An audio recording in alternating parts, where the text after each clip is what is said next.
diction is done with the tip Mommy, and the mommy, tongue mommy, and the smash teeth. my M&Ms. Mm, la, p, La la la. ooh. Unique New York. Unique Unique. New York. Hello, everyone. My name is Rob. Welcome to the vidIQ live stream. I do apologise there. I pressed the streaming button a little too early there. Myself and Lee were practicing some voice exercises before we jumped into this live stream. You are watching vidIQ. This is a live stream interviews, and we are joined today by Lee Steinfeld from Leonhart, a YouTube channel. 275,000 subscribers, 35 million views. It's an honor and a privilege. Welcome to you, Lee.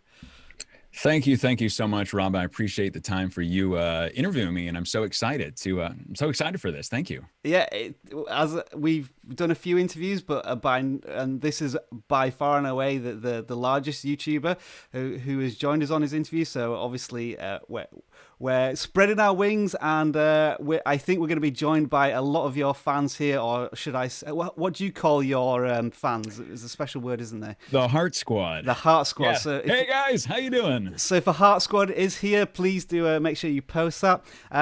So what we're going to be doing in this interview is I've got a range of questions that I'm going to be asking Lee about his YouTube story, what tools he uses, how he's built his channel over the last couple of years, how vidIQ is involved in that in just a teeny way.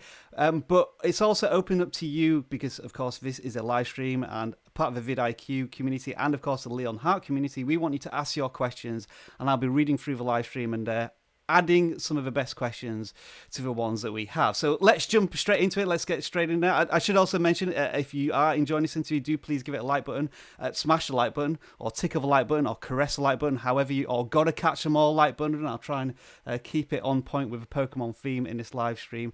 And please do share it with anyone who may find this interview interesting. On to the first question then, Lee.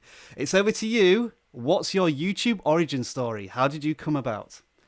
So it was actually back in November of 2014 was when at the end of November 2014, I decided to finally make a video. And it is by far one of the most cringiest videos you will ever see. However, it is the video that got me started on this channel, that got me started on this amazing journey. And it's been 3 years now, a little over 3 years now. I haven't I think we'll touch on it later, maybe. The videos have been very diverse. They haven't always been Pokemon. And my original inspiration was actually doing retro gaming and movies and hot topics like that. And so when I first decided to do it, it was just a simple, 3-minute vlog or something of myself talking to the camera, cut up in different parts because I kept on messing up on a fake script that I had to go off of and stuff. And then, from ever since then, it just kept on growing. So even as a professional voice actor and somebody who has done work in front of camera and behind the mic professionally, your first video you would admit was not a disaster, but you just had to feel the fear and jump and do it anyway. How was that? Honestly, going in front of the camera was fine. It's just when you play it back and you're like, would somebody look at this and be like, what is going on here? And that's exactly what I didn't notice because I ended up publishing the video, but no one said anything bad or anything like that, thankfully. But as you grow in front of the camera, and I think I'll probably give some tips later on as far as camera presence and everything as well, you kind of just find your particular way of approaching being in front of the camera. And once you get comfortable, no matter how you present yourself, if you are comfortable and passionate about it, you will come off as more authentic and comfortable in front of the camera. And so a lot of, for my voice acting stuff, specifically for Funimation, I would be in the sound booth, and it wouldn't be necessarily recording me video wise, but audio wise, usually I would just have really good posture and make sure I was just confident of knowing what I would say. And so I tried using that to translate into on the camera presence, and my posture was great. However, it was just not as clean as hopefully it is now for people when they watch.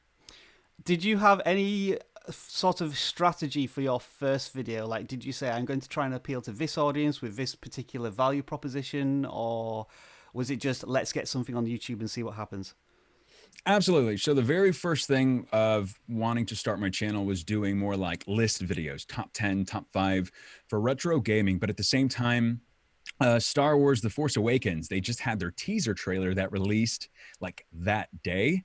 And I decided I was going to do a smorgasbord because Star Wars, is can be very vintage and retro from the older trilogy and stuff. And so my channel was going to touch on the older trilogy, and it was going to touch on the new movies that were coming out as well. So the first video, it was just going to be like telling me the mission statement for my channel, what I'd like to do with it, how I'd like the direction of the channel to go to, but then also hitting that exact maybe target audience that I think would fit for what the videos I will be doing. Yeah. That's what I thought. So the first video was kind of potentially Star Wars related because of that theme. But if I was to ask you that question now, so February 22nd, 2018, who is your target audience and what is your value proposition? In other words, who should be watching and why?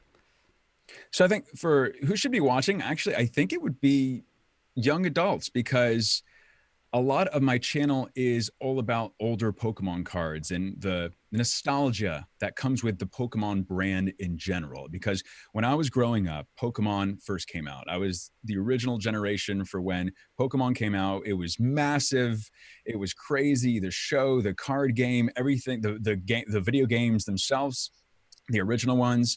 And I feel like a lot of people would also relate to myself getting excited about all the nostalgic stuff, and they would see it and it would hopefully rekindle their childhood passions and dreams. And it actually has done that. So as far as my target demo, probably around 18 to 30 years old, young adults. They may have some kids, but that's the great part of it. And for Pokemon in general is you get both the entire family watching the video, for the kids enjoying Pokemon in general, and then the nostalgic sake for their parents. And so as far as the value proposition goes, this was something that I think is by far the most important thing for a creator to come up with. And they should do it at the very beginning, or at least start kind of crafting what you think and then come up with like a single sentence or something of the value somebody would get. And I don't mean to be selfish or anything, but I like to think I would be the value proposition for somebody coming in. My personality, hopefully I don't sound weird, or I sound great. You like just listening to me. Opening up the older packs and how I react to the older packs brings back memories of going back to the nostalgic sake when you were a kid opening up older packs or playing Pokemon Red and Blue. So it's just like kind of using me as a conduit to be a kid again. So I think that both of those things. Owen Perkins, does that name ring a bell? He's saying that you got him back into Pokemon cards. Absolutely. And Poke Fusion Central is saying that you are one of his favorite YouTubers. So lovely comments there. Hey, that's awesome. So yeah, if we go back, so you were saying that there was a bit of crafting of your channel before you went along the Pokemon line as such. And when I was looking back on your channel, it seemed to have a bit of a scattergun approach, as you alluded to earlier. A bit of N64, Friday Night at Freddy's, even something about sign language degree. So jumping across many different genres, even fantasy football. So what was the light bulb moment that shifted you to focus on Pokemon specifically? Well, as I mentioned before, the main thing that I would have liked to have done was a smorgasbord of videos, top 10 lists, retro gaming. So for Nintendo 64, I did like a top 10 favorite list, Sega Genesis, PlayStation, Dreamcast. However, I didn't know necessarily how to build up that audience not as well as Pokemon, because I started doing some Pokemon packs again. I started opening up the newest packs. I started going over in my closet at my parents' house and I found my old collection, started doing videos of those. And I don't know whether it's just being really, really passionate about doing those Pokemon videos.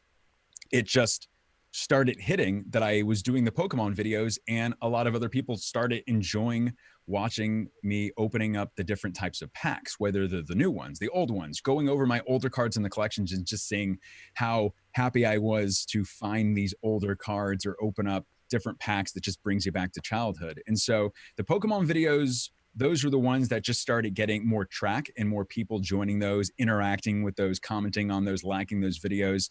And so I'm like, you know what? I think we have a winner here. I am so like passionate about that specific subject. And I know I was, because I used to do it when I was a kid, and they're still creating cars. They're still doing generations of new Pokemon. And so that's just kind of what I fell into. And I found it very, very rewarding to myself. Yeah. So there wasn't one particular video that just exploded in that particular part of your YouTube journey. It was more and the natural flow of things bringing you to that topic. And was there anybody else that you were aware of in YouTube who was doing similar videos to you, or did you think I have something unique here, and that's one of the reasons why there's a community being drawn towards my content? Well, I first got to say the Pokemon community in general, not just for the Pokemon card community, is it's incredible. It's amazing. They're so all inclusive. They allow everybody to be part of this community, and they're so positive, which is one of the mottos of my channel: is stay awesome, stay positive. And it's exactly that, the entire Pokemon community. And so what I found about it wasn't necessarily, yeah, there may have been like one video or two that hit, but I found it was the community aspect of the Pokemon in general that was so welcoming, that you were allowed to do, able to do collaborations fairly easy with different people of different sizes of channels and everything. And we all had the same passion, and that was for Pokemon. And so I found that transition very easy. So that leads me back to a question that I missed, which was the channel tagline of your channel is more than a channel, a community. So how does a channel become a community? Because I think this is a big thing that many YouTubers miss, in that they're just interested in the idea of views and subscribers, and not necessarily what that actually means to the video creator and the audience. I think you are having people that are taking the time out of their busy lives to watch you. And it's an escape from the real world. It's no matter what problems are going on, I wanted Leonhart to be a place where people, like the all-inclusive part, everybody can come to, do something, watch something that you are passionate about, and do it together, and talk about whatever you want to talk about as far as like Pokemon or anything. And so when I was thinking of, and you can go back to think like maybe the very first video, that's what it was about, was helping others, giving to others, and creating a place where everybody is welcome. And to this day, 275,000 subscribers, but I still take the time on every single social media platform that I have, including Discord now. So everybody in the Discord community to go comment and chat with everybody, because everybody is worth the time to chat to. And that's what it's about, is you're not just a number, you are a person. I know that was super cliche, but everybody is a person. Everybody is a person. Everybody has a story, and they deserve the time. And so that's what the channel is about, is an escape from the real world. Come join it, and let's just have a good time about something we're passionate about. Brendino Dina asks, you have amazing values, bro. You should run for president. any plans in 2022, is it? No, is it 2020? Something like that. Yeah. Well, thank you so much. I appreciate that comment. Are there any strategies that you use within videos to reinforce the idea of community? Like you have like the Heart Squad is kind of to associate you and your fans, or do you ask like questions at the beginning or the end of the videos, or are there any sort of messages that you are keen to include in your content? Yeah, absolutely. So first off, I always say we're more than a channel, we're a community at the beginning of almost every single video. And I mean it. I absolutely mean it. And I think it really does. It kind of like sticks on to everybody else. And they also feel like it's a safe, fun place to come to as well. It's a community. And so a lot of the times I will ask specific questions for everybody, because I love getting the opinions of everybody that's in the community. And I love hearing what they have to say. If there's any constructive criticism, I absolutely welcome it. I love just their input on everything, because I'm doing the channel, I'm doing something I'm very passionate about, but at the same time, I want them to like what I'm doing and enjoy it at the same time. So I'm always interacting with them by responding to comments, hearting their comments, but making sure I at least pin like a question or something at the bottom of every single video, so I can at least hear their input on something. Because it's one thing to just, talk to the camera and just be like, all right, see you later. Mm-hmm. Then it's another thing to actually get everybody in the Heart Squad or anybody else that watches the video's opinion on something. And it doesn't have to agree with whatever, I'm saying or anything, but it's just great to hear somebody else's take on something. Yeah. The Pokemon trading card genre of YouTube, was that a difficult scene to break into? Is a Pokemon sector of YouTube quite saturated? Or if you could just paint the landscape of the Pokemon community on YouTube? Well, I believe it wasn't even close to as big as it was now. And as you know, of course, the algorithm for YouTube is much different and I actually than it was back then than it is now. And there could be like discussion of whether it's easy to grow now. We're talking about 18 months ago here. That's really when you started to concentrate Oh, on the Pokemon genre, correct? yeah. Yeah.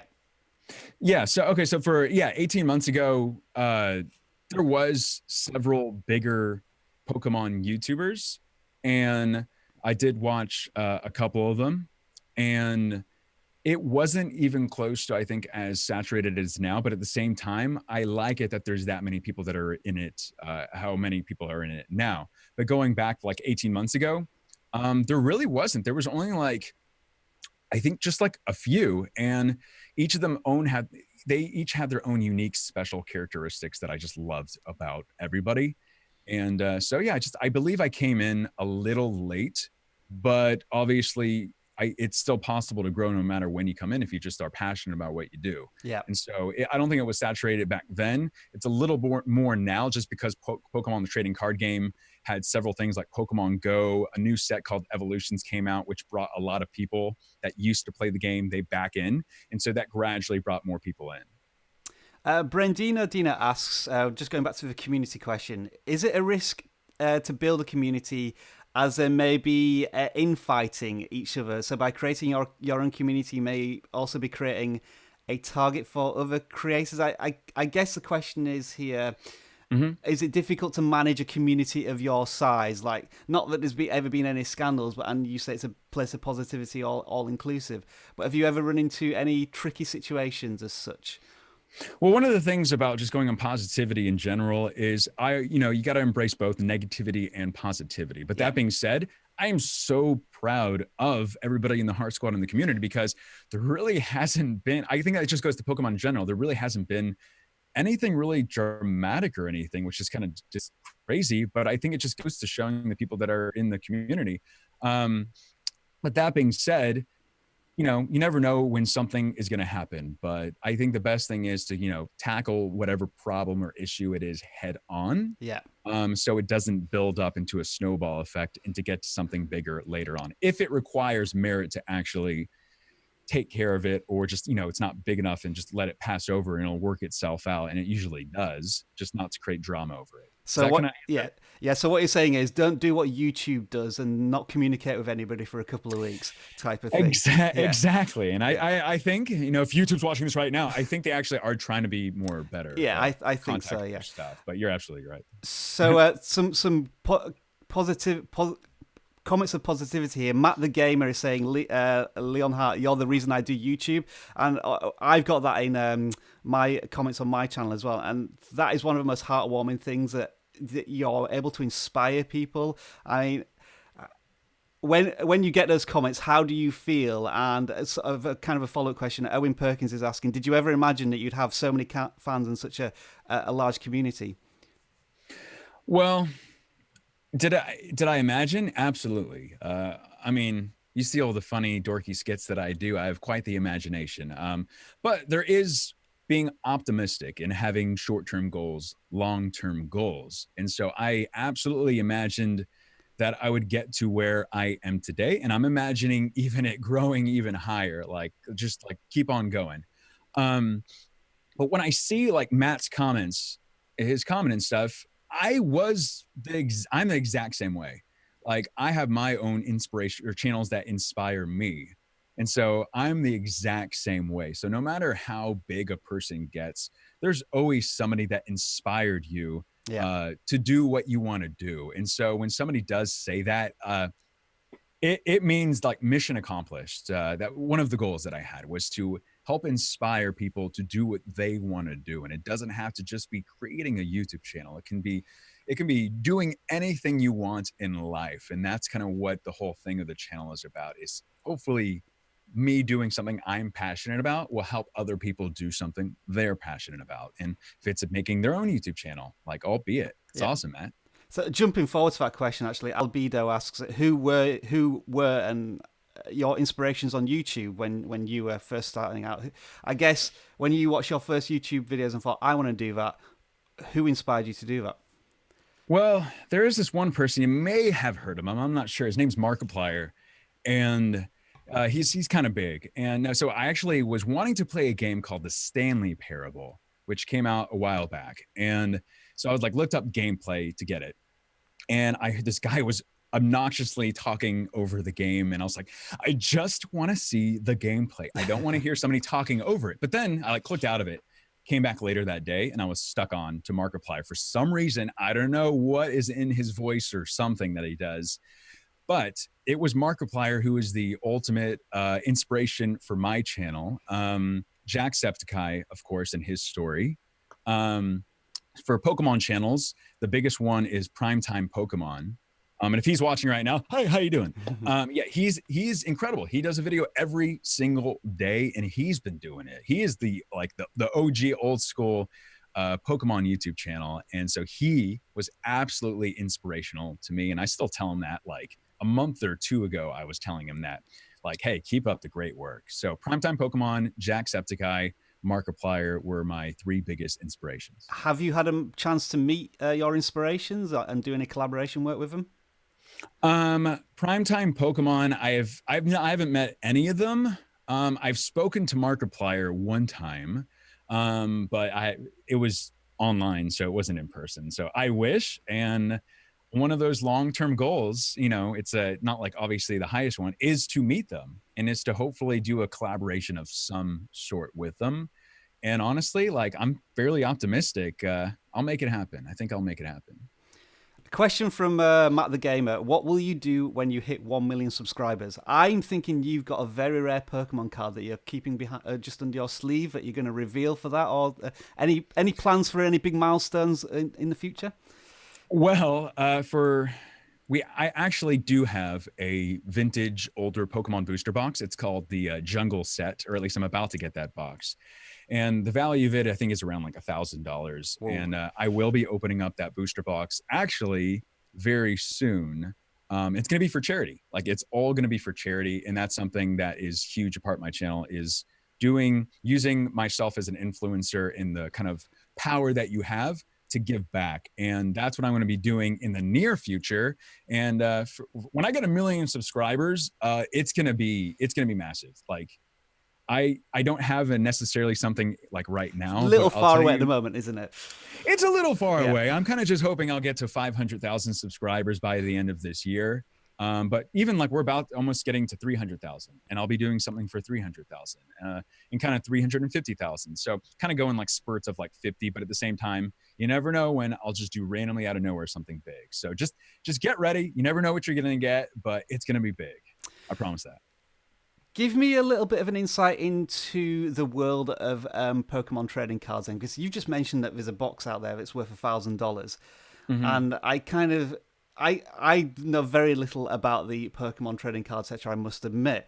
But I think of it in the same way that these YouTubers are very passionate about buying certain trainers and sneakers that are worth thousands of dollars. And I remember in my childhood, my sort of fascination of people and kids at school was buying the I think it was a Super Mario Brothers sticker book, or in the UK it was Panini soccer stickers or WWE stickers.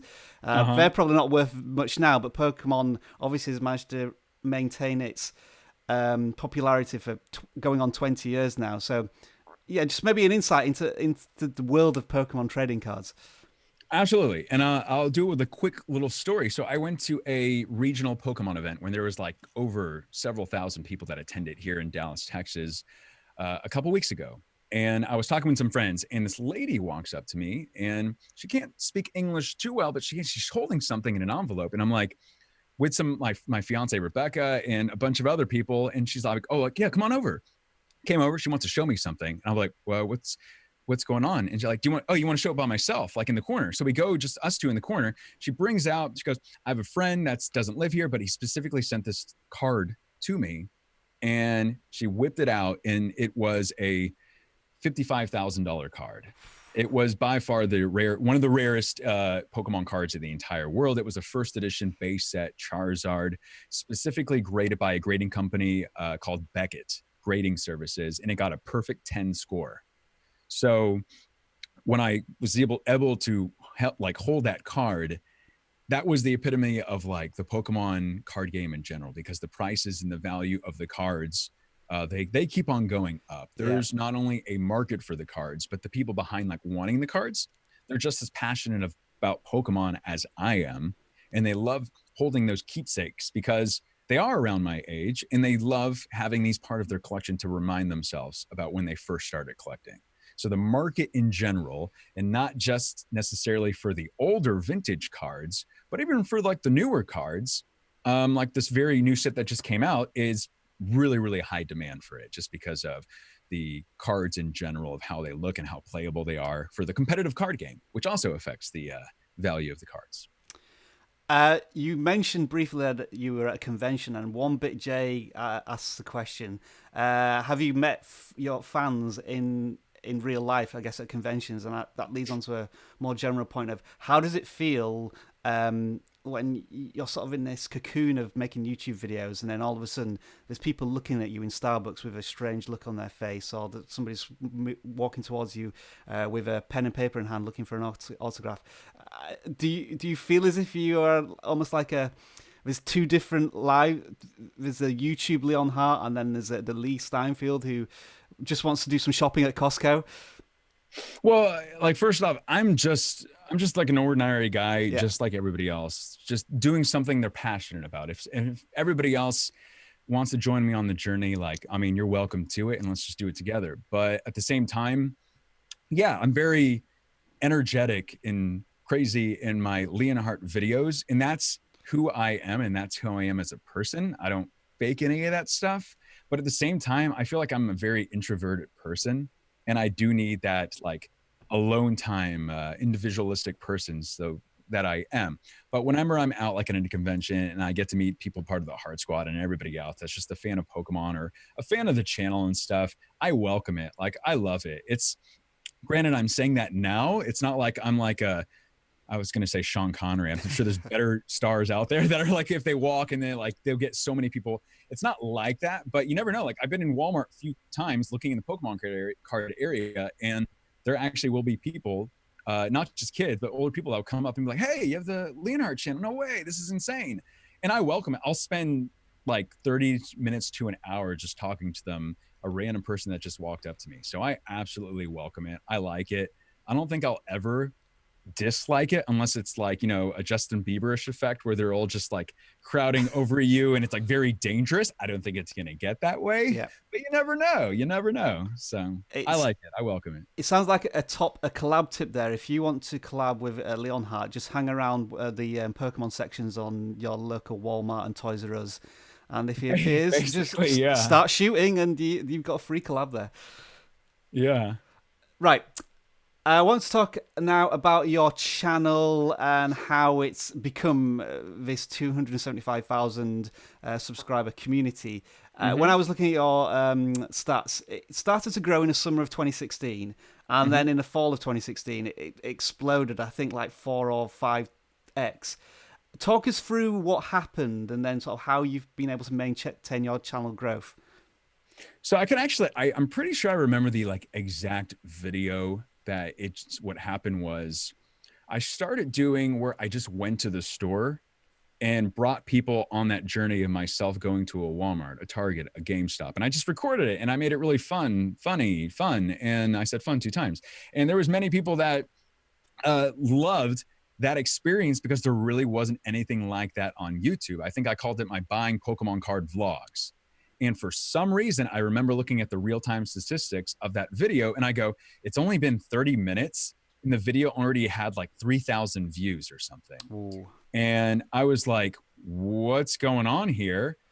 And all I could say is I'm pretty sure it just had to do with people seeing something they haven't really seen before on YouTube, like consistently, was myself going to a store, but making it really fun and interactive with people. And that also goes with maybe at that time, the YouTube algorithm really liked my channel because of that. I have no idea. It literally happened in that one specific moment, or at least what I thought. It was when I finally started paying attention. And I was like, oh, there's just a lot of views with it. So I kept on writing that, going to different stores. It was my buying Pokemon card series, which I still do today. I know it caught on to where like everybody started going to the store and calling poking hunts and stuff like that. And it just kept on growing. And I kept on doing it and kept on trying to make it keep on being original.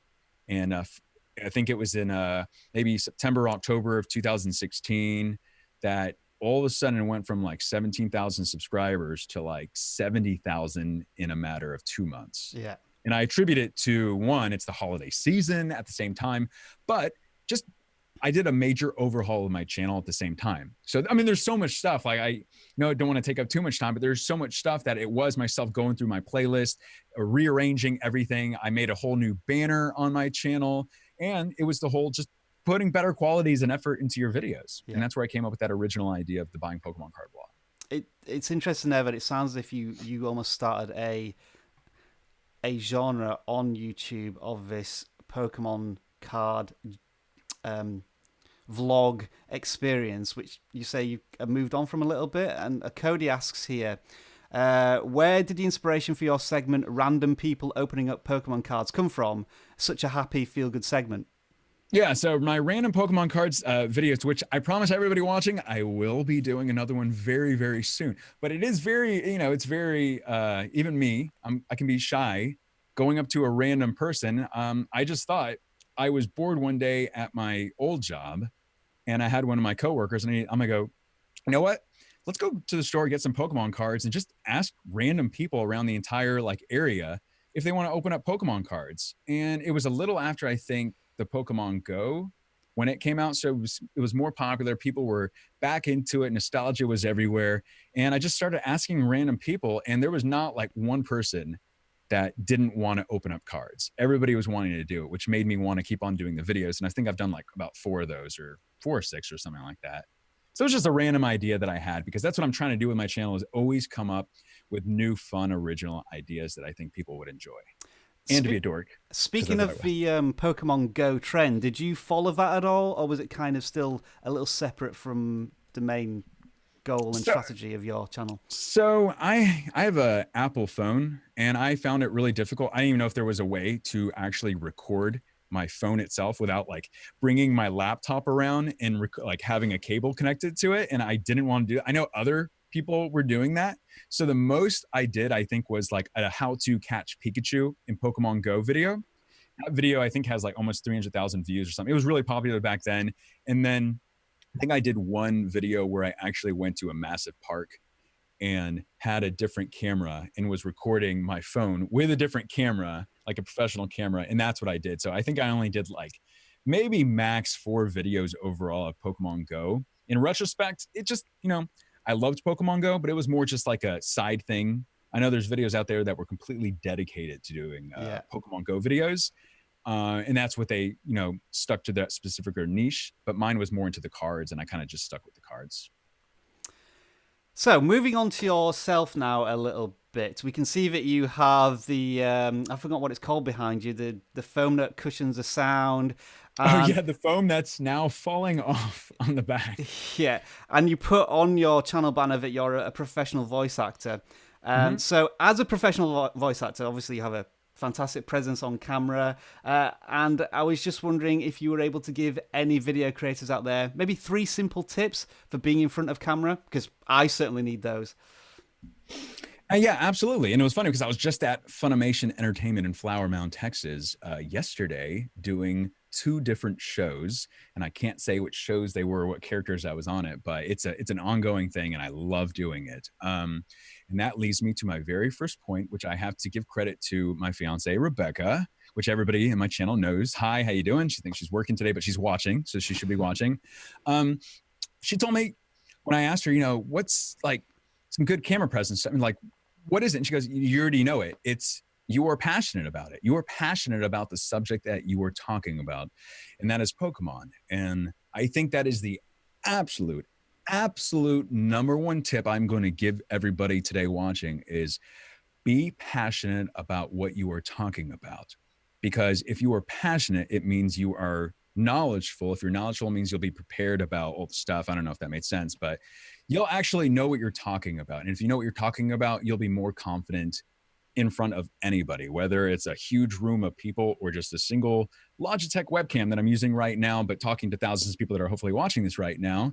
It's being passionate about what you are talking about. The second thing is actually having good posture, which now I'm off the camera, but it really makes a difference. Don't be slouched over and be like, hey, everybody. I mean, if it's your personality, it's who you are. But at the same time, if you want people to watch you, it's just as a societal thing. Would you rather watch a person that's just like, hey, how's it going? And, or would you be like, at least have some good posture and, talk how you want to talk, but have good posture and you'll be, right in the middle or whatever area you want to be. So you won't be like slouched over and you can barely see them. So be, right on camera, be confident about it. And which brings me to my last point is you're going to be confident because you prepared and practiced. It's the final point. Just if you have a video that you want to do something on, know what you're going to talk about. I know you'll be passionate about it, but you can be passionate about it, but still come off like absolutely like, what is going on here? He's going like 20 different ways, which I probably do time to time. But if you actually practice and prepare yourself for what you're going to do, talk about, film, it's going to lead you to be way more confident, which will be better camera presence. So those are my 3 tips. It sounds like you had the 3 P's there: positivity, passion, posture, preparedness. Yeah, there we go. There we go. Positivity. I'll take the positivity one too. 4 P's.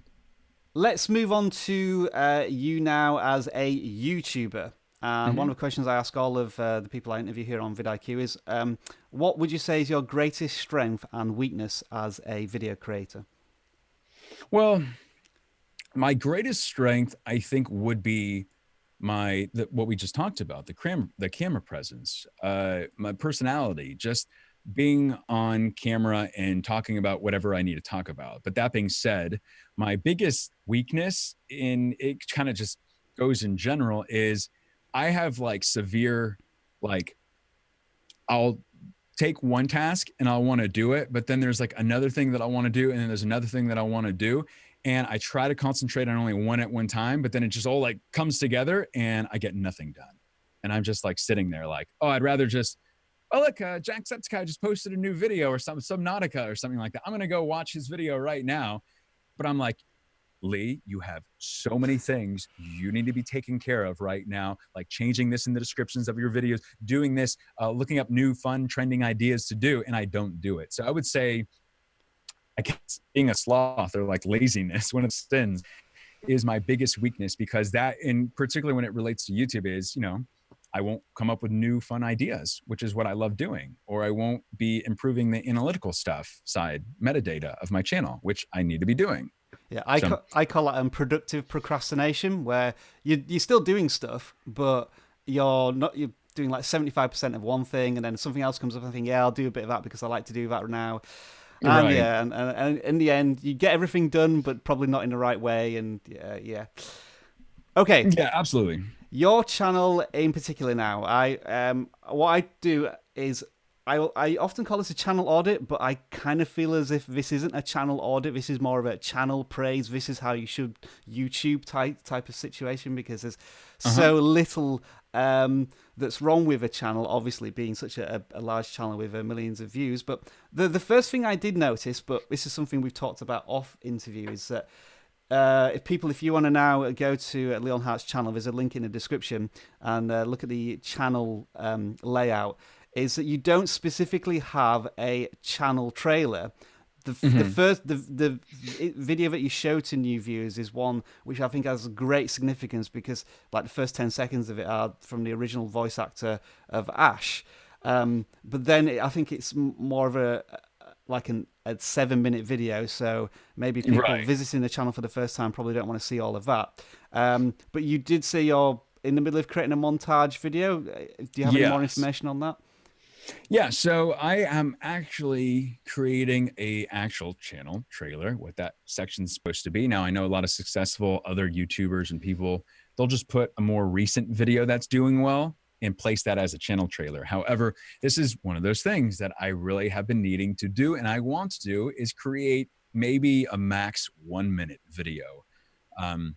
That will be best moments that I think describe not only what the channel is about, but like just showcase like you're going to be getting this, like you're going to be getting myself and all the fun, crazy, bad, whatever things if you subscribe to this channel and check out this channel. The reason why I've kind of left that Veronica Taylor one, the original voice of Ash Ketchum there, is because like I said at the very beginning, my channel is all about the nostalgia, and there's nothing better than having the original voice actor for Ash. Oh, absolutely, yeah. Being right there. So it's a good like kind of placeholder. It's just been like a long placeholder. But yeah, as I said, I am working on an actual channel trailer, which will be like max a minute, which will showcase fun, funny, cool moments about just what the channel's about. Yeah. And I think that's very important. Next thing I noticed is that you have your recent uploads as the next playlist, which is good because that indicates to viewers who are visiting a channel for the first time that it's a very active channel. Like looking at it now, you've done a video in the last 19 hours, 1 day ago, and 2 days, so more or less daily coverage. Do you have a playlist which kind of shows off what your channel is about? Like you have these different aspects of going to shops to get Pokemon cards, and maybe one video from each of your popular series might be a good way to further enhance, reinforce what you do on your channel. Do you have anything like that? Or so I originally had a like Leonhart's best videos playlist at the very, very top, even before my upload section. I don't think it's there anymore because I purposely moved it away because I'm kind of currently doing a restructuring of the main page. Okay. But that part was specific subtitle that said, new to the channel, check out these videos. Except those videos were kind of getting to be older videos and stuff. So that's why I kind of just put, I think it's better if I have the upload. So it does show that more recency. And it shows the most recent stuff because I'm proud of the videos. Every single video that I put out every single day, which I do a video every day, I'm proud of it. And I want people to see the most recent stuff. And if they want to go check out more of the stuff, there is all the other popular upload playlists, which are videos which I'm proud about. And then further down, you get actually like my mystery power box openings, mystery box openings, vintage pack openings, which is a huge thing on my channel. And then I got the actual like buying Pokemon card vlog series, special videos, and just mystery box and general videos. So if you go further down and explore, you'll see specific episodes of stuff I do, like series that I do. Yeah. So for everybody watching now, I'm just putting Leonhart's channel on screen now. I did forget to do it. I do apologize. But here's the general channel banner you can see with the tagline, which really does give you the value proposition, more than a channel, a community. And we have images of Pokemon, so you can clearly get an understanding of precisely what the channel's about almost immediately, which is something that's really important. Another big aspect, I think, of your channel is your thumbnails, and obviously I've used that on the thumbnail that we've used here for the interview one. Could you just give me an example of your best surprise open face look? I mean, I'll try right first. Now? So this is my attempt. I mean, have you? I give it like an Olympic, like, you know, I'll give it like a 7 out of 10. Yeah. There you go. All right.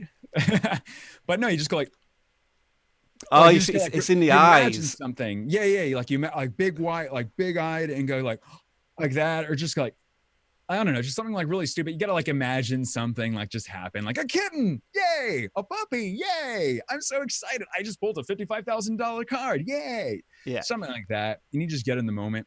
Like doing thumbnails, by far. If anybody watching, thumbnails, I think, is the most important thing for a video, other than the title. You know, either or. But having one that's very catchy is extremely important, very extremely important. So when I do like the stupid faces and stuff, imagine me doing them in a Walmart when there's a cash register line and there's people in line right there, and I'm like, oh, excuse me, sorry, ma'am, excuse me.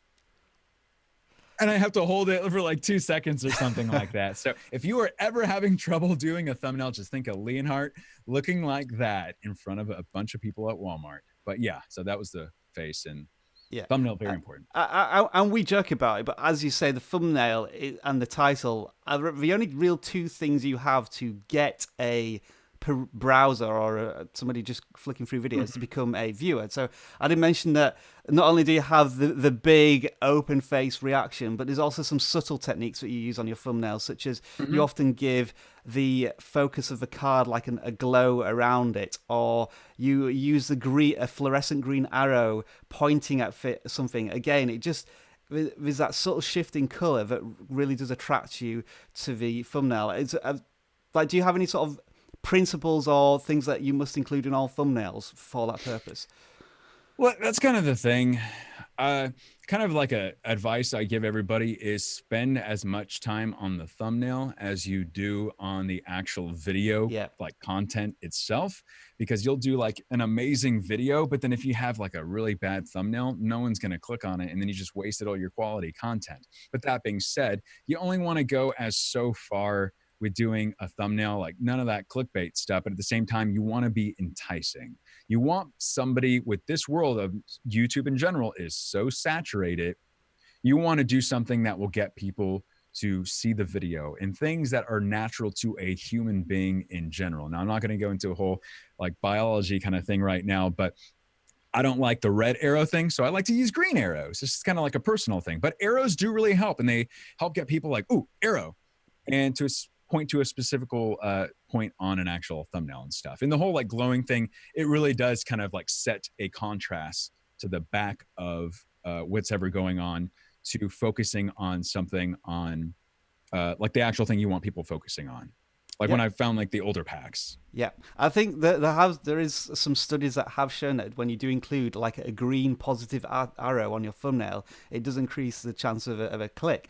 And something else I've also noticed is that it's almost as if your audience is conditioned to you appearing on the thumbnail. Like, I've looked through some of your thumbnails. Like, there's one with Ryan Reynolds on the front here as Detective Pikachu, but that has only 9,000 views, whereas ones where you were on tend to generally range in between 20 to 60,000 views. That kind of seems to be your average.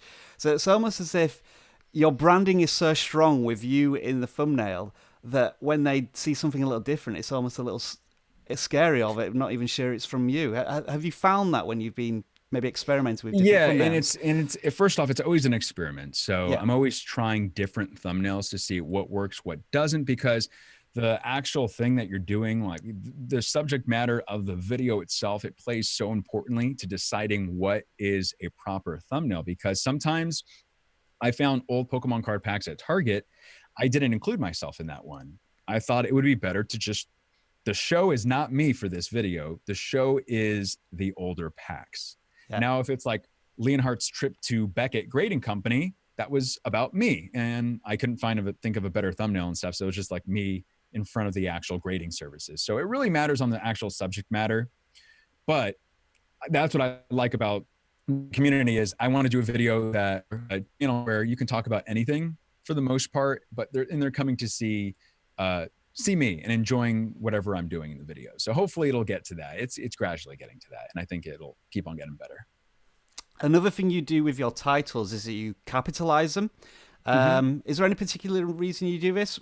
We've often had some sort of discussions on vidIQ about, you shouldn't capitalize your titles because it's a bit clickbaity, and then like the halfway house is like, maybe you want to capitalize an adjective such as big or strong or powerful or most. What are your thoughts on that?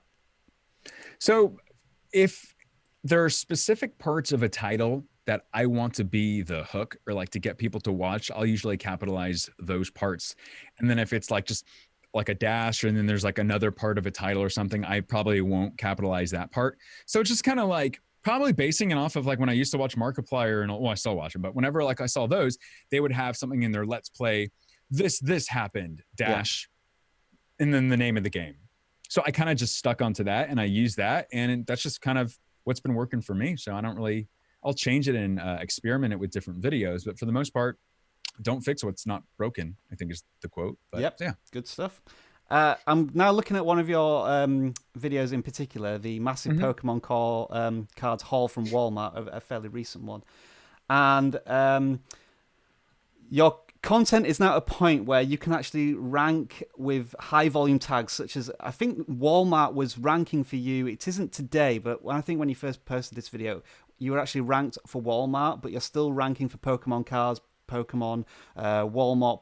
Pokemon cards. Was there an evolution there? Like, did you have to concentrate on long tail keywords to begin with as a smaller channel, but now you're able to dominate sort of any real search term relating to Pokemon? That's kind of like the whole mystery of the algorithm for YouTube in general. Yeah. I will say, if you do want to become like higher ranked in a specific keyword, that keep on putting that keyword in your title. Or in your description, specifically do videos about the keyword or whatever you want to highly rank in. Granted, it kind of just fell that way for me. And just because, going to Walmart's fun. It was part of my original buying Pokemon card vlogs and all that stuff. And I kept on just doing those buying Pokemon card vlogs, going to Walmart, doing different videos that involved Walmart. And gradually you'll just rank really high for that specific keyword that you want to rank in. So keep on doing the particular subject, not only for your titles, but more importantly, the actual subject matter. Yeah, in vidIQ's SEO tool, we call it the triple keyword score, where you're just reinforcing the tag over and over again not over and over again, but you're putting it in the tags, titles, and descriptions. Another thing I noted here is that you have the perfect description. So if anybody's watching this and wants to know how to write a description, the first two lines of a description are very important because that's what appears potentially on recommended videos, and that's what you might see not when you're not on the video, and that's what YouTube will index the most. But you managed to reinforce your tags, like Walmart has a big sale on Pokemon cards, massive Pokemon box haul, join the Heart Squad, but you also include your subscription link in there as well as I think using Bitly as to shorten the link. I need to switch it to Google shortener. That's one of the things I was talking about, procrastinating. But it's almost like it perfectly fits onto two lines. Do you know like the exact character amount, or was it just a bit of luck that I've managed to find a description here where everything seems to fit perfectly before the show more section? If I wanted to spend more time on it, I would. It kind of just usually falls into that. I don't know the magical formula as far as like how big a description should be. I kind of do experiments with it. And that's what I suggest everybody do, is do experiments, see what works for your channel, what YouTube likes about your channel. For some reason, I think YouTube likes it when I just do specific shorter descriptions like this. Yeah. That being said, I used to do much like paragraph descriptions, and hey, if that works for you, by all means do it. I may still do it experimenting in the future. I don't know.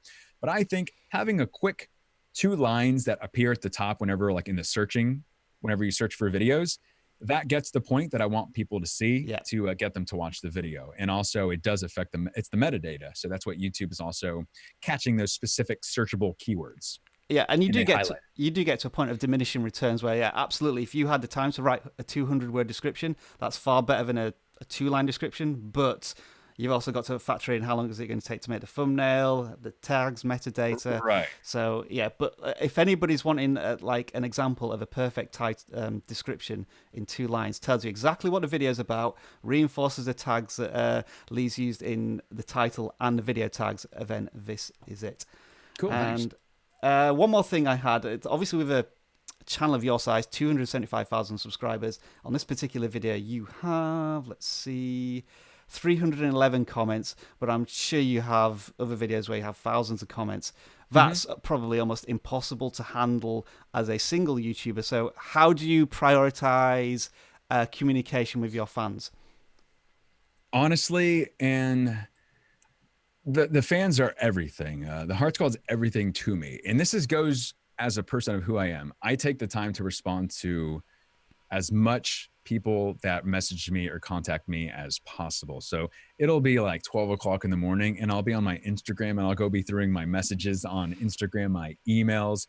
And that's just who I am. Now, that being said, I know that there's probably plenty of people that are fine with barely, they don't talk as much just because they're busy people. Like, you're very busy people. Like, I'm a busy person. Everybody's a busy person.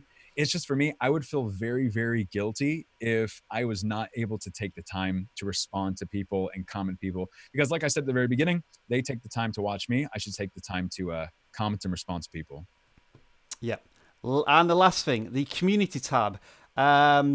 So this is quite a new feature from YouTube, and it allows people to post things that then appear in subscription feeds. And you have, I think it's been around for about 2 or 3 months now, but you haven't used the community tab that much. You posted 2 months ago, a month ago, and then you probably posted yesterday after you read my questions about your Discord community.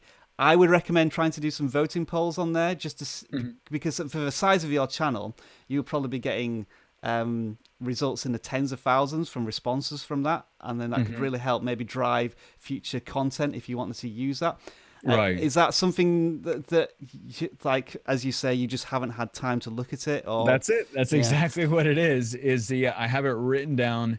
Use the community tab feature. I got it and I made a Twitter post because I was so excited about it, and I made it just a post on that, just saying how excited I was, and then people responded to it, and I saw just how advantageous it is when you have the ability to use the community tab.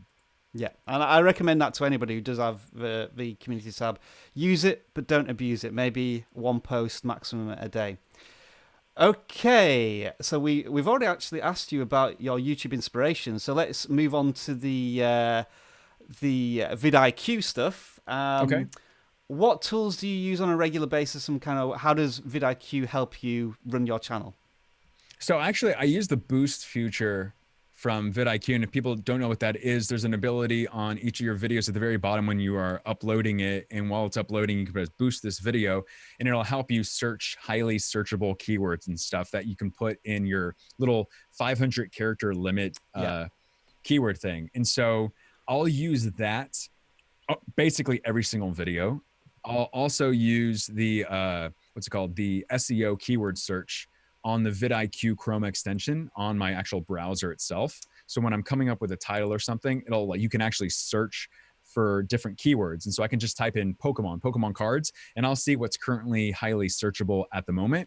And I'll try to use that. But at the same time, if it doesn't fit and it's highly searchable and it doesn't fit that specific video, I'm not going to use it just because I don't want to use it. And plus, YouTube's going to know. YouTube is smart, and YouTube knows when you are trying to game the system and stuff. So don't do stuff that you shouldn't be doing as far as like the keyword search. But yeah, boosting videos, super important. And that's what I use through vidIQ. And I think you're the first YouTuber who's mentioned like the Chrome extension aspect of our tool, which is sometimes often missed.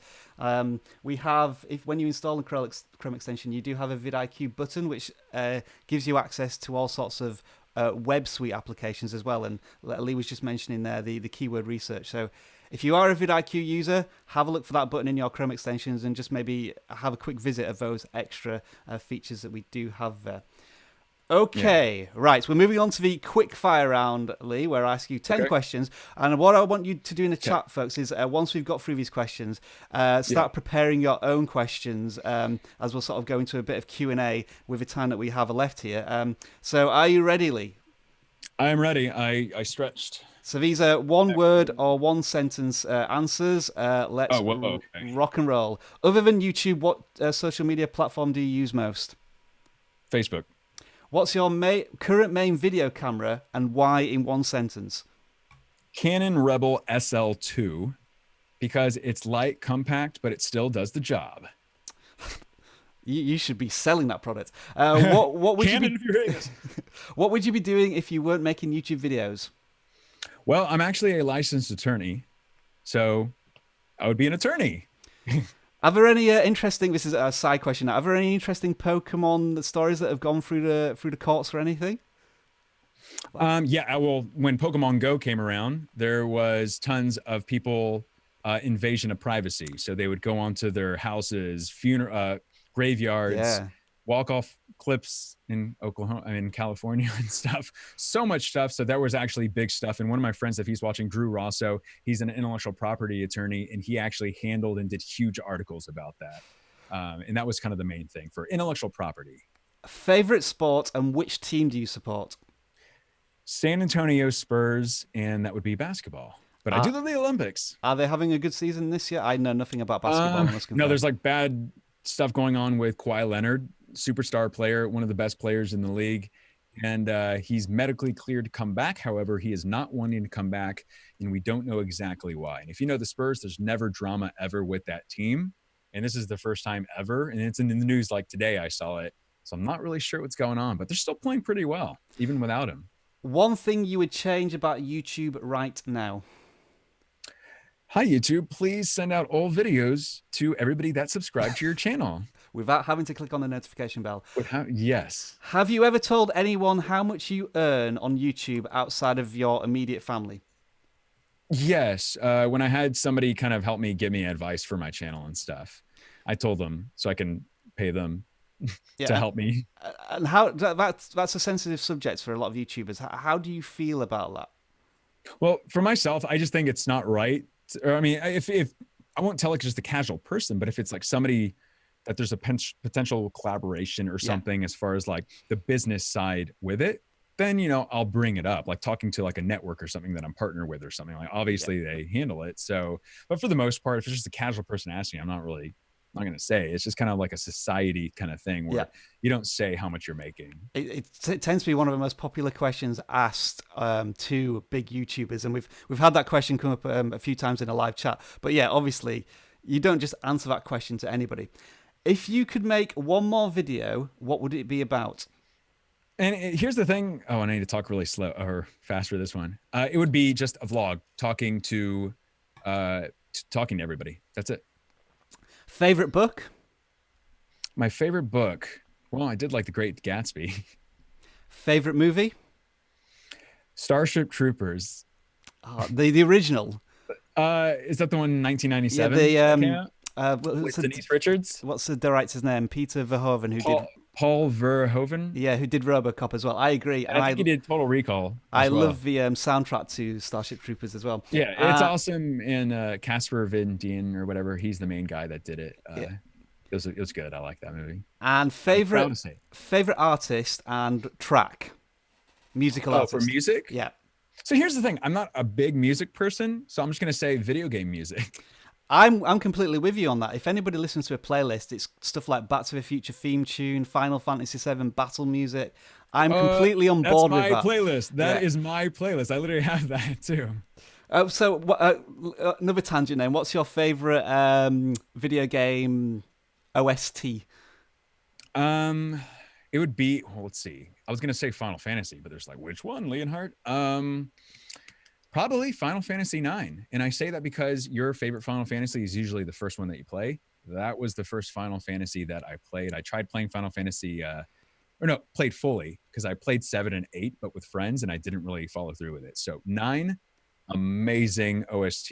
It's absolutely incredible. And I don't know how to pronounce his name. Nobuo Uematsu or something, I think he used to do some. I don't know if he still does it. Absolutely incredible. I can listen to those for hours. I think for me it would be Secret of Mana. That's going way back to the early 90s when he was first having piano in. It sounded like Tubular Bells to me, Mike Oldfield, when I was listening to it in the early 90s. And probably Final Fantasy Tactics. It's kind of a niche Fantasy game, and Final Fantasy VII. Anyway, let's get back to the questions. Sorry, everybody. Who outside your family has been the biggest influence on you, and why? Not family yet. We're engaged, but my fiance, Rebecca, she is always so supportive of what I do, but she won't be afraid to say, well, why aren't you doing this and this? And she'll get me to be motivational about something. She'll get me to be more prepared about something. And even though she doesn't know too much about Pokemon, but she's starting to, she actually attended the Pokemon convention with me. It would be my fiance, Rebecca. And I didn't know if this was supposed to be another one sentence or one word thing, quick fire round. That's fine. We have one more question left from me, and then folks in the live chat start firing in your questions.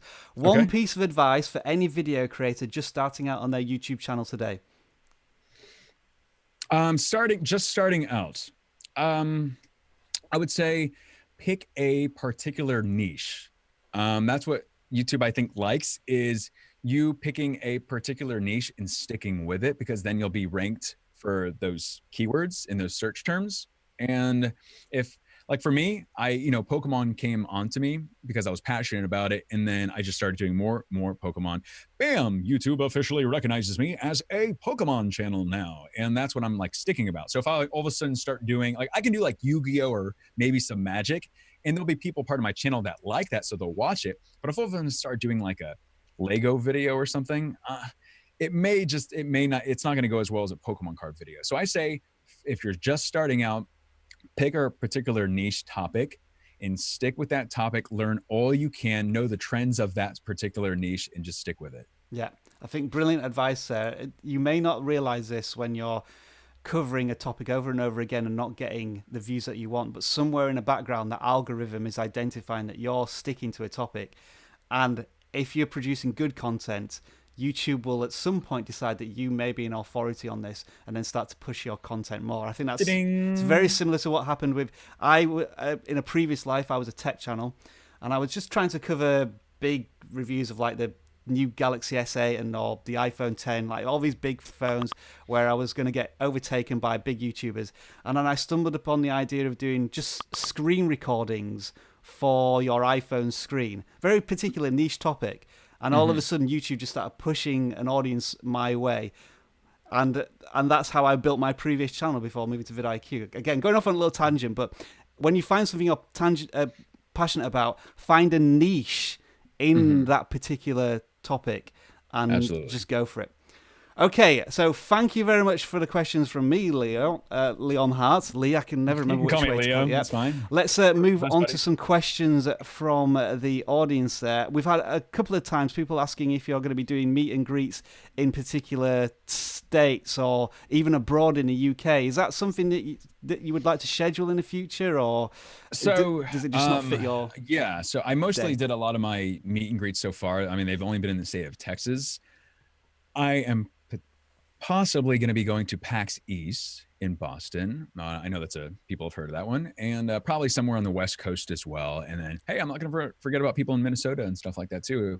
Like, there'll be smaller events and stuff that all across not only the US, like even my crowd in New Zealand and everywhere across the world. Like, I want to get to you because there are fans everywhere in part of the world, and everybody deserves that time to be seen. And I want to meet you too, because it's different cultures, and it's fun to meet people part of the Heart Squad that are part of different cultures. And that's what I want to see. And I promise to everybody, it's all about getting the resources and the time to do it. And but part of growing, part of my goals is absolutely doing it. So I would say the most recent one that I'm proud, like biggest one, is probably it may be PAX East would be the most, and that's in Boston. Are you still like a one-man YouTube crew at the moment, or have you thought about building a team?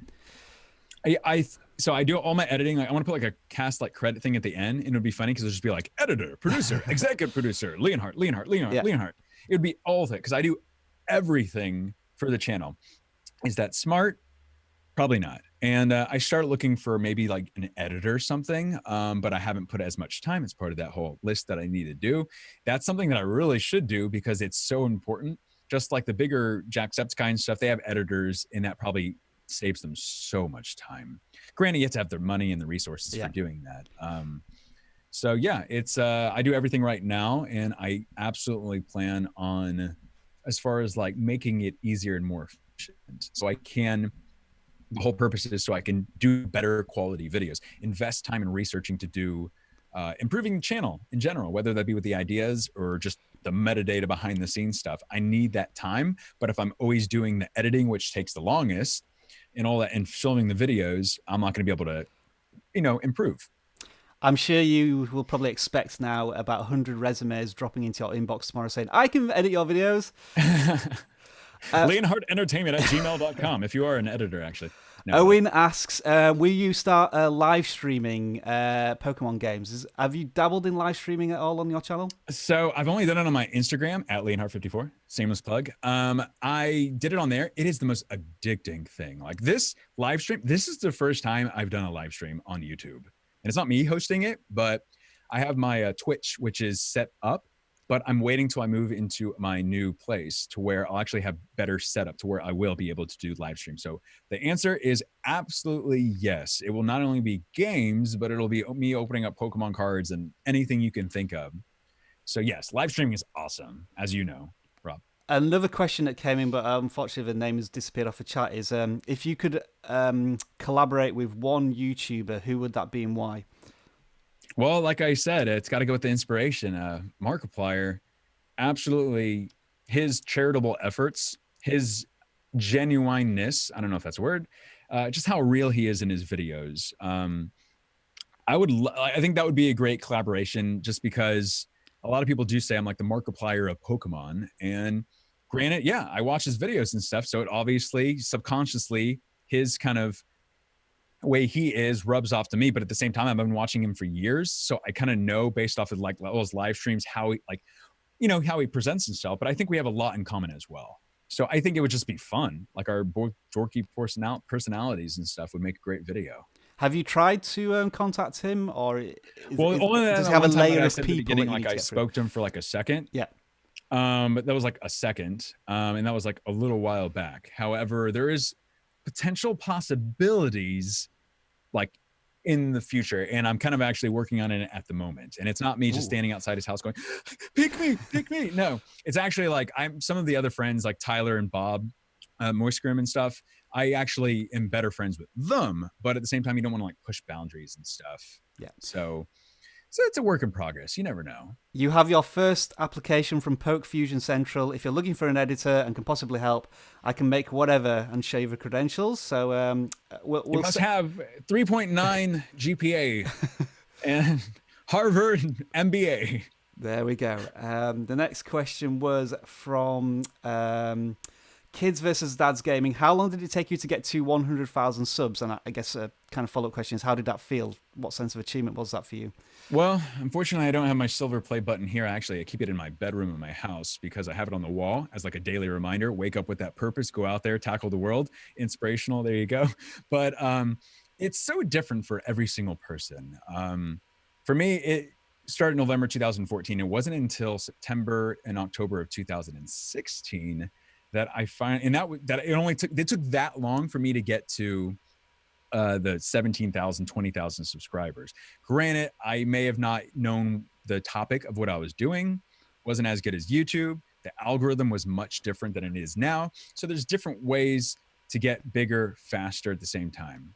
But when I finally hit 100,000, it's so exciting to finally feel like you've reached a certain goal, but at the same time, I was already ready for hitting 200,000. Yeah. Because you hit that goal and then you're like, now what?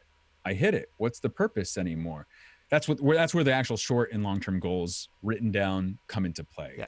And that's why I was like, I hit it 100,000. It's like celebrate, but it's just like in like football, you win the Lombardi Trophy and stuff. Let's start tackling the next season and stuff. And that's kind of how it was. But you got to take the time and party and celebrate. And I opened up a base set booster box for charity for mental health and suicide prevention. And that box, Rob, is worth it's now worth like $2,600. It was worth $1,600 when I first opened it up.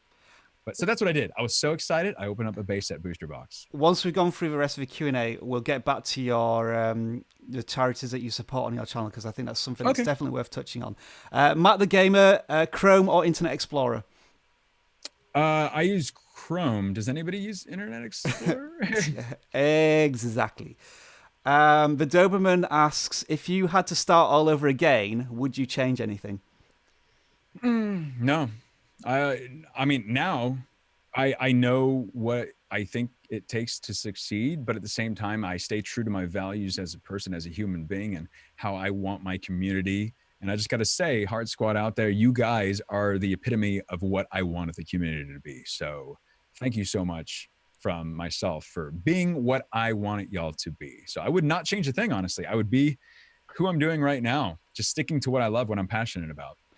Anna Adventure Toys Review says you have a golden voice. In that case, Anna, can you tell me what type of voice do I have? If it's more of a wooden spoon voice, I'd love to know. A Digital Jedi Master asks, I always said the key to YouTube is consistency and constant improvement in quality, and everything else is optimization. Would you agree with that general viewpoint? Yeah, absolutely. I post videos every single day at 5 p.m. Central Standard Time, and been doing that for almost a year now. And part of the algorithm loves that. So yes, consistency, stick to it. The more watch time you get, which is very important on YouTube, YouTube will recognize you. Like Rob said, you'll become that niche. YouTube will recognize you as an authority in that particular subject because you are constantly putting out videos. So the consistency, but you got to keep that quality. If I think a video is not good, I am not going to put a video out. Thankfully, it hasn't really come to that. But keep the quality, always try to improve. But yeah, you got to take that time to keep on coming up with fun videos and original ideas and the research and how to make your channel better, your videos better. Coke or Pepsi? That comes from Owen Perkins. Neither. People are going to hate this. Like in my Discord, I said, I like diet ginger ale. Everybody's like, diet? Oh my gosh. Dr. Pepper for me, or if anybody's from the UK, there's a drink called Iron Brew, which is kind of this orange fizzy drink, and it's a delicious. Oh, is it like Orange Crush, which is now? I think, yeah, but it has a lot more sugar in it. And I live in Vancouver, and apparently it has so many things wrong with the ingredients that it's now illegal to import it. So oh my gosh! So there's been a prohibition on Iron Brew in Vancouver. Yeah, some people are saying I have heard of it. And I think that's all of the questions we have from the live chat. So thank you very much for that. So Leon, let's finish now with the charities that you support, because I think it's very important. And I think it's the first YouTuber we've talked to who does include a charitable aspect in their channel. So go ahead, sell it to the audience. Absolutely. So before I even started my channel, when I was watching Markiplier, obviously I saw him and everybody else do some charitable efforts with their channel, with the power that they have. And like that cringy first video that I have on my channel, which is still up right now, my first video, I have 2 different charitable organizations that I was dedicating the launch of my channel to. That was the Save the Children Fund and Breast Cancer Research Foundation. Now, each of those foundations are ones that have personally affected me, or I believe have a great cause and are legit. But those are not the only 2. I can't tell, the Cure PSP Foundation for progressive something, I can't even pronounce it, like it's such a big words, but I had a family friend, he passed away from it was a brain disease disorder that happened. And obviously the Grant Halliburton Mental Health and Suicide Prevention Foundation. They're based here in Dallas. Grant Halliburton was a personal friend of mine, passed away from bipolar disease in 2005 when we graduated from high school, and his parents started that foundation. And so when I opened up that vintage booster box, the very first box that came out, I was like, I could just sell the box and just donate that money to them. And no, let's make this bigger. Let's not only get that awareness out there, but let's also raise some funds. So we raised $4,000 for that foundation. But the most important thing is so many people messaged me or messaged the Grant Halliburton Foundation seeking help or saying that it really helped them. And that's what it's about, is getting that awareness out there for such a big issue that is mental health in the country. Absolutely, yeah. And you can vote for me for president later on. No, I'm kidding.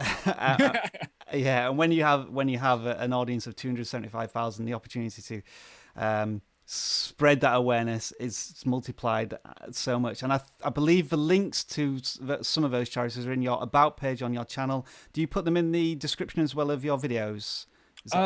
Certain ones I do. Okay. I don't have them in there right now. When I do my new charity coming up, yeah.